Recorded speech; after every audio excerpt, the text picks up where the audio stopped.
तो आज मैं जो एक्सप्लेन करने वाला हूँ बैक प्रोपेगेशन इन मशीन लर्निंग। ये एक मोस्ट इम्पोर्टेंट टॉपिक है artificial intelligence and machine learning के अंदर।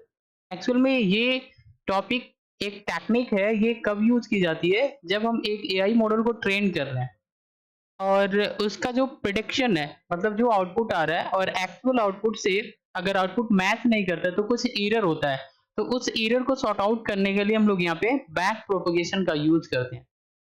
एक्चुअल में बैक प्रोपेगेशन में होता क्या है कि हमको लेयर बाय लेयर वापस आना होता है, इनपुट लेयर तक आना होता है और इनपुट लेयर से हमको बायस एंड वेट की वैल्यू को अपडेट करना होता है। फिर से हम लोग यहाँ पे फॉरवर्ड प्रोपेगेशन करते हैं, यानी कि फिर से हमको आउटपुट लेयर तक जाना होता है, आउटपुट को फिर से प्रोड्यूस करना होता है और मैच कराना होता है। आउटपुट हमारा जो है एक्चुअल आउटपुट से मैच कर रहा है कि नहीं, ये चीज हमको प्रोसेस जो है अप्लाई करना होता है हर बार जब हमारा एरर जनरेट करता है मॉडल।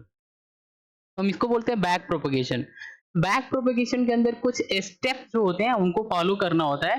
सबसे पहले हमारी फॉरवर्ड प्रोपेगेशन होती है। बैक प्रोपेगेशन तब होता है जब हमारी फॉरवर्ड प्रोपेगेशन होती है और एरर जनरेट होता है आउटपुट के अंदर। उसके बाद हम लोग यहाँ पे बैक प्रोपेगेशन जो एल्गोरिथम है ये यूज करते हैं एरर को सॉर्ट आउट करने के लिए। तो यहाँ पे स्टेप नंबर फर्स्ट में हमको इनिशियलाइजेशन करना होता है। मतलब हम लोग इनिशियलाइजेशन कहाँ पे करेंगे, जैसे मल्टी लेयर परसेप्ट्रॉन, ये हमारी एक एल्गोरिथम है जिसके अंदर हमारे नंबर ऑफ न्यूरॉन्स जो होते हैं फुल्ली कनेक्टेड होते हैं आपस में। और यहाँ पे 3 लेयर्स होते हैं जिसमें न्यूरॉन आपस में कनेक्टेड होते हैं। ये इमेज अगर हम लोग देखें तो यहाँ पे समझ पा रहे हैं, ये इमेज हमारी जो है एमएलपी का है, मल्टी लेयर परसेप्ट्रॉन का। ये जो हमारी है, जो आपको दिख रहा है इनपुट लेयर है, इनपुट लेयर। और ये जो हमारी है इसको हम बोलते हैं आउटपुट लेयर। ओके।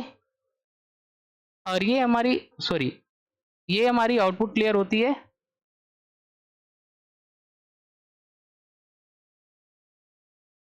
और ये जो हमारी होती है ये हिडन लेयर होती है। ठीक है। यहाँ पे इनपुट लेयर पे इनपुट डेटा जो होती है वो यहाँ पे इनपुट लेयर एक्सेप्ट एक्सेप्ट करता है, मतलब इनपुट फीचर। यहाँ पे xi जो हमारी इनपुट फीचर है जिसकी वैल्यू 0.35 है, x2 हमारी इनपुट फीचर है जिसकी वैल्यू 0.6 है। जो भी हमारा xi जो इनपुट फीचर होता है इसका करेस्पॉन्डिंग वेट होता है जो यहाँ पे हिडन लेयर का जो न्यूरॉन्स है इससे हमारा कनेक्टेड होता है। ये हमारी वेट है W1.1 जिसकी वैल्यू 0.2 है। और ये हमारी जो है H2 से भी कनेक्टेड होगा, हिडन लेयर 2 से। मतलब जो हिडन लेयर 2 के अंदर ये जो H2 न्यूरॉन्स है इससे भी हमारा कनेक्शन होता है। तो इसका जो वेट है W1.2 इक्वल टू 0.3। और इसका इससे भी कनेक्शन होता है, इससे भी कनेक्शन होता है। तो इसका करेस्पॉन्डिंग वेट ये है, इसका करेस्पॉन्डिंग वेट ये है। तो इस तरीके से क्या होते हैं आपस में इनपुट लेयर का जो न्यूरॉन्स है हिडन लेयर से कनेक्टेड होता है और यहाँ से जो हिडन लेयर का न्यूरॉन्स है ये आउटपुट लेयर से कनेक्टेड होता है। ठीक है। तो ये हमारी एमएलपी का डायग्राम है।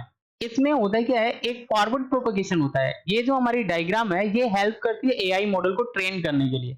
और बेसिकली तब हम लोग यूज करते हैं जब हमको बाइनरी क्लासिफिकेशन करना होता है। मतलब हमारे पास एक ईमेल मैसेज आ रहा है, अब हमको ईमेल मैसेज को चेक करना है कि ये ईमेल जो है ये हमारा स्पैम है या स्पैम नहीं है। तो अगर यहाँ पे हमारा जो आंसर है टू फेज में आ रहा है, या तो स्पैम होगा या स्पैम नहीं है, तो हम इसको बोलते हैं बाइनरी क्लासिफिकेशन। इस पर्पज के लिए अगर हमको एआई मॉडल को ट्रेन करना है तो हम लोग यहाँ पे एमएलपी का यूज करते हैं, मल्टी लेयर परसेप्ट्रॉन। अब यहाँ पे फॉरवर्ड प्रोपेगेशन होता है, मतलब ये जो हमारी इनपुट लेयर है, इनपुट लेयर से हमको जाना होता है यहाँ पे हिडन लेयर के पास, हिडन लेयर से हमको जाना होता है आउटपुट लेयर के पास। अगर हम ऐसे डेटा को ट्रांसफर करते हैं तो हम इसको बोलते हैं फॉरवर्ड प्रोपेगेशन। क्या बोलते हैं? Forward propagation. अब जब आउटपुट लेयर के पास जो हमारी आउटपुट आती है, मतलब जो आंसर आता है, वो आंसर एक्चुअल आंसर से मैच नहीं करता है तो एरर हो जाती है। अब इसी एरर को हमको सॉर्ट आउट करना होता है, तो हम लोग यहाँ पे बैक प्रोपेगेशन करते हैं। तो बैक प्रोपेगेशन में क्या होता है, आउटपुट लेयर से हमको हिडन लेयर के पास आना होता है, हिडन लेयर से हमको आना होता है यहाँ पे इनपुट लेयर के पास। और यहाँ पे इनपुट लेयर के पास आने के बाद हमको ये जो वेट जो है, वेट की वैल्यू और एक यहाँ पे बायस होती है, बायस की वैल्यू अपडेट करना होता है। अपडेट करने के बाद फिर से हम फॉरवर्ड प्रोपेगेशन करते हैं सो दैट हमारी एरर जो है वो रिड्यूस हो सके या फिनिश हो जाए। तो हमारा मेन मकसद ये होता है एरर को हटाना, ठीक है, सो दैट हमारी मॉडल जो है प्रेडिक्शन जो है वो करेक्टली करे। तो इसी केस के अंदर हम लोग यहाँ पे बैकवर्ड प्रोपगेशन करते हैं। तो फर्स्ट स्टेप में इसमें कुछ स्टेप जो होते हैं जब हम यहाँ पे प्रोपगेशन कर रहे होते हैं, यानी कि हम लोग ट्रेनिंग डेटा सेट के साथ एआई मॉडल को ट्रेन कर रहे होते हैं, तो कुछ स्टेप जो होता है हमको फॉलो करना होता है। सबसे पहला स्टेप क्या है, पहले स्टेप में हमको यहाँ पे इनिशियलाइजेशन करना होता है। तो इनिशियलाइजेशन के अंदर हमको इनपुट लेयर को वेट एंड जो बायस की वैल्यू होती है या जो इनपुट फीचर होता है ये हमको क्या क्या करना होता है, इनिशियलाइजेशन करना होता है। तो यहाँ पे कुछ टेक्निक का यूज करते हैं, जैसे जैबियर है या ही इनिशियलाइजेशन है, ये जो हमारी टेक्निक है इसका यूज करके हमको यहाँ पे जो न्यूरॉन्स होते हैं नेटवर्क के अंदर उसको वेट एंड बायस की वैल्यू इनिशियलाइजेशन करना होता है। सेकेंड स्टेप में हमको फॉरवर्ड प्रोपेगेशन करना है, मतलब अब हमको यहाँ से इनपुट लेयर से डेटा को आउटपुट लेयर तक लेके जाना होता है। समझ में आ रहा है? तो यहाँ पे हम लोग करते क्या है, जब हम फॉरवर्ड प्रोपेगेशन करते हैं तो इनपुट लेयर से डेटा पास होती है, सबसे पहले हिडन लेयर के पास आती है यहाँ पे। अब हिडन लेयर के पास जैसे आती है तो हमको करना क्या होता है, हिडन लेयर पे हमको एक फंक्शन अप्लाई करना होता है जहाँ पे वैल्यू कैलकुलेट करना होता है, जिसको बोलते हैं weighted sum. Weighted sum, weighted sum का ये फार्मूला है z equal to W I into X I plus B. W I जो होती है इसको हम बोलते हैं वेट, एक्स आई जो होती है इनपुट फीचर होती है, बी जो होती है बायस होती है, बायस होती है।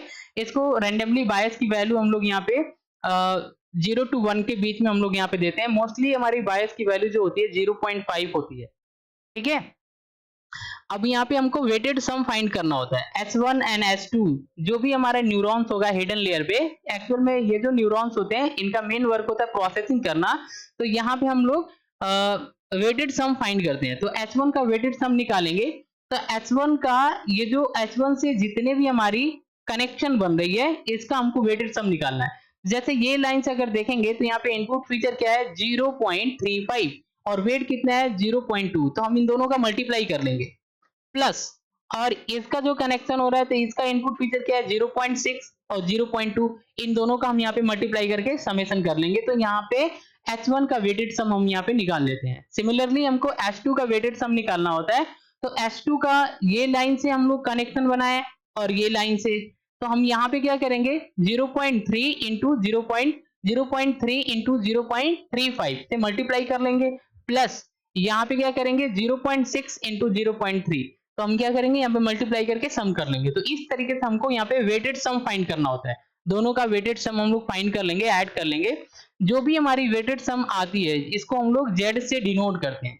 इसके बाद हमको क्या करना होता है, जब यहाँ से हमारी आउटपुट ट्रांसफर की जाएगी, जो वेटेड सम है उसको ट्रांसफर करेंगे हम लोग आउटपुट लेयर के पास, तो यहाँ पे जब हम आउट करते हैं तो एक फंक्शन अप्लाई करते हैं जिसको बोलते हैं सिग्मोइड फंक्शन।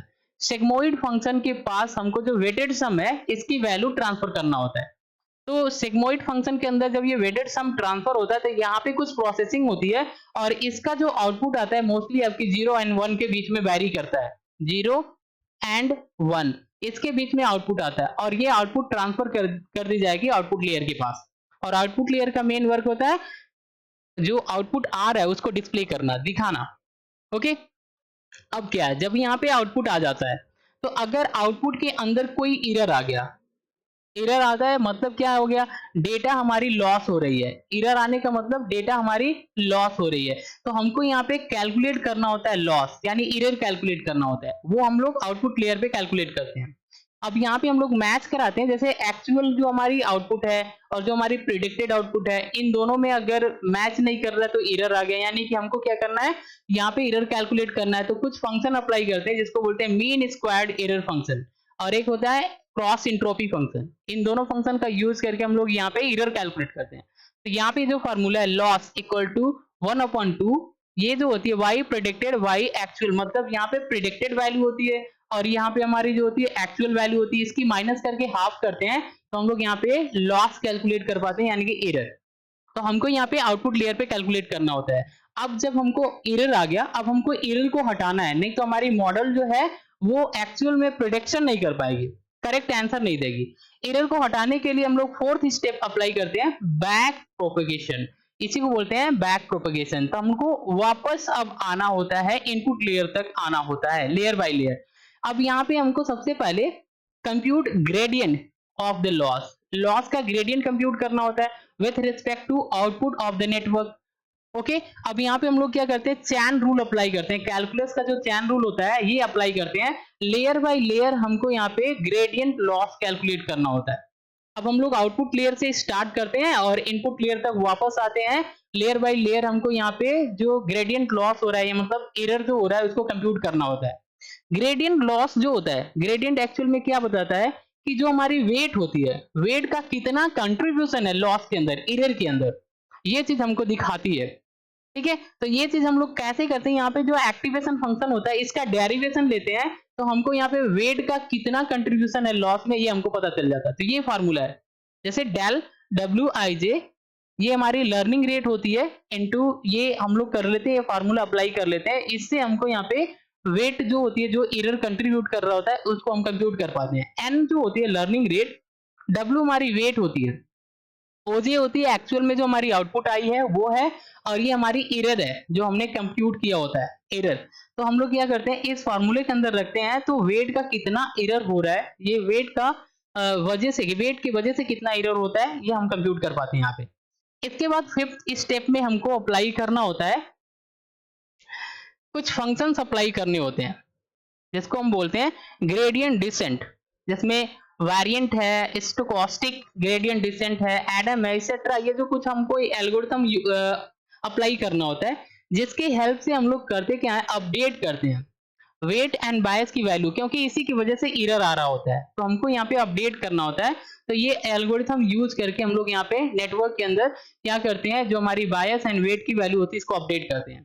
तो अगर हमको यहाँ पे अपडेट करना है वेट, तो ये फार्मूला अप्लाई करते हैं, बायस अपडेट करना है तो हम ये फार्मूला अप्लाई करते हैं, जहां पे W जो होती है वेट होती है, N हमारी लर्निंग रेट होती है, डेल L अपॉन में डेल W जो होती है एक्चुअल में ग्रेडियंट ऑफ लॉस होता है विथ रिस्पेक्ट टू वेट, ये होता है। तो हमको यहाँ पे क्या करना होता है, ये सारी वैल्यू हमको दी होती है, इस फार्मूले में रख के हमको यहाँ पे अपडेट करना होता है। अपडेट करने के बाद हमको नेक्स्ट स्टेप में फिर से चलना होता है, रिपीट द फॉरवर्ड प्रोपेगेशन। वापस से हम लोग यहाँ पे इनपुट लेयर से हिडन लेयर के पास आते हैं, हिडन लेयर के पास आउटपुट लेयर के पास आते हैं, और आउटपुट यहाँ पे जो भी हमारी आती है उसको मैच कराते हैं। अगर एरर हो रहा है तो वापस से फिर से हमको यहाँ पे जाना होता है, बैक प्रोपेगेशन। अगर एरर नहीं हो रहा है मतलब हमारी मॉडल जो है सक्सेसफुली वर्क कर रहा है। तो ये हमारा होता है, एरर को सॉर्ट आउट करने के लिए हम लोग टेक्निक का यूज करते हैं, बैक प्रोपेगेशन। और किस में होता है ये, MLP, मल्टी लेयर परसेप्ट्रॉन के अंदर। आई होप आपको समझ में आया। आज के लिए बस इतना ही। Thanks for watching. अगर ये वीडियो इन्फॉर्मेटिव लगी तो चैनल को सब्सक्राइब करिए एंड शेयर करिए। Thanks for watching.